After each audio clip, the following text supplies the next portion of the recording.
नमस्कार मित्रों, आपका आपके चैनल में फिर से स्वागत और अभिनंदन है। आज हम आपको द्वादश ज्योतिर्लिंगों में तीसरे महाज्योतिर्लिंग, जिसे महाकालेश्वर के नाम से जाना जाता है, के बारे में बताएंगे।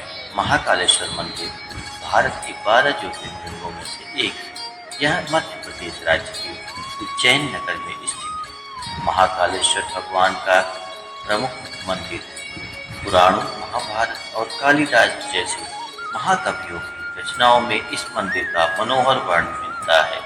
स्वयंभू, भव्य और दक्षिणी मुखी होने के कारण महाकालेश्वर की अत्यंत पुण्यदायी महत्ता है। इसके दर्शन मात्र से भक्त को मोक्ष की प्राप्ति होती है, ऐसी मान्यता है।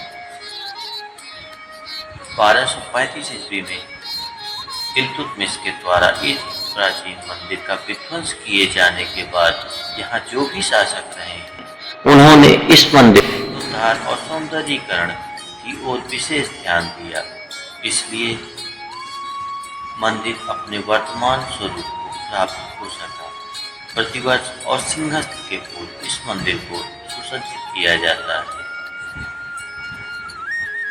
यह मध्य प्रदेश के उज्जैन नगर में पुण्य सलिला क्षिप्रा नदी के तट पर स्थित उज्जैन प्राचीन काल में उज्जैनी के नाम से विख्यात था।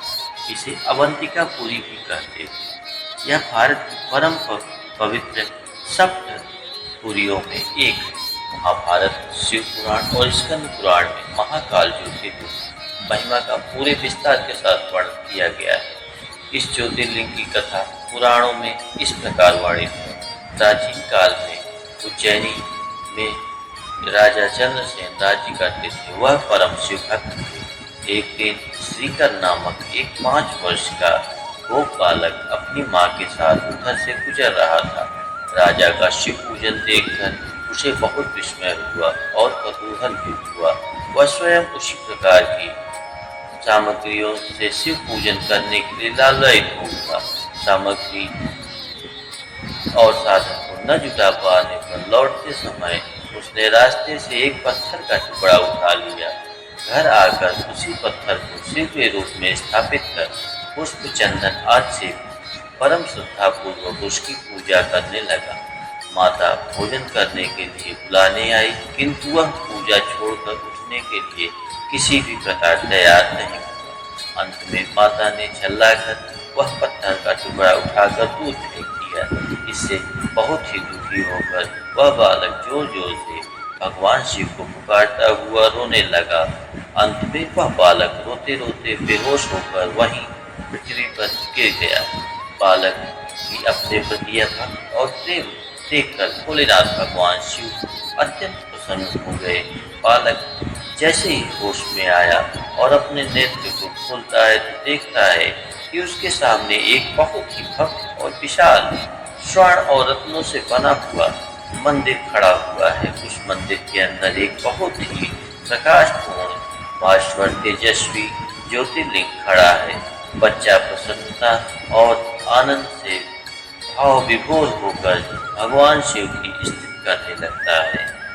जब उस बच्चे की माता को यह समाचार मिला, तब वह दौड़कर अपने प्यारे बच्चे को गले से लगा लेती है। पीछे राजा चंद्रसेन ने भी वहां पहुंचकर उस बच्चे की भक्ति और सिद्धि की बड़ी सराहना की। धीरे धीरे वहां बड़ी भीड़ जुट गई। इतने में उस स्थान पर हनुमान जी प्रकट हो गए। उन्होंने कहा, मनुष्यों, भगवान शंकर शीघ्र फल देने वाले देवताओं में सर्वप्रथम है। इस बालक की भक्ति से प्रसन्न होकर उन्होंने ऐसा फल प्रदान किया है जो बड़े बड़े ऋषि मुनि तो करोड़ों जन्मों की तपस्या से भी प्राप्त नहीं कर पाते। इस गोप बालक की 8वीं पीढ़ी में धर्मात्मा नंद गोप का जन्म होगा।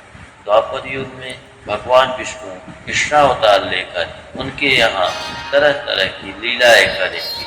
हनुमान जी इतना कहकर अंतर ध्यान हो गए। उस स्थान पर नियम भगवान शिव की आराधना करते हुए अंत में श्रीकर गोप और राजा चंद्रसेन शिव धाम को चले गए। इस ज्योतिर्लिंग के विषय में एक दूसरी कथा इस प्रकार कही जाती है। किसी समय अवंतिकापुरी में वेद पाठी तपोनिष्ठ एक अत्यंत तेजस्वी ब्राह्मण रहता था। एक दिन दूषण नामक एक अत्याचारी असुर उनकी तपस्या में विघ्न डालने के लिए वहां आया। ब्रह्मा जी से वर प्राप्त कर वह बहुत ही शक्तिशाली हो गया था। उसके अत्याचार से चारों ओर त्राहि त्राहि मची हुई थी। ब्राह्मण को कष्ट में पड़ा देख प्राणी मात्र के कल्याण करने वाले भगवान शंकर भोलेनाथ वहां प्रकट हो गए। उन्होंने एक हुंकार मात्र से उस दानव अत्याचारी दानव को वहीं जलाकर भस्म कर दिया। भगवान वहां हुंकार सहित प्रकट हुए, इसलिए उनका नाम महाकाल पड़ गया। इसलिए परम पवित्र ज्योतिर्लिंग को महाकाल के नाम से भी जाना जाता है। तो बोलिए भक्तों एक बार ओम नमः शिवाय।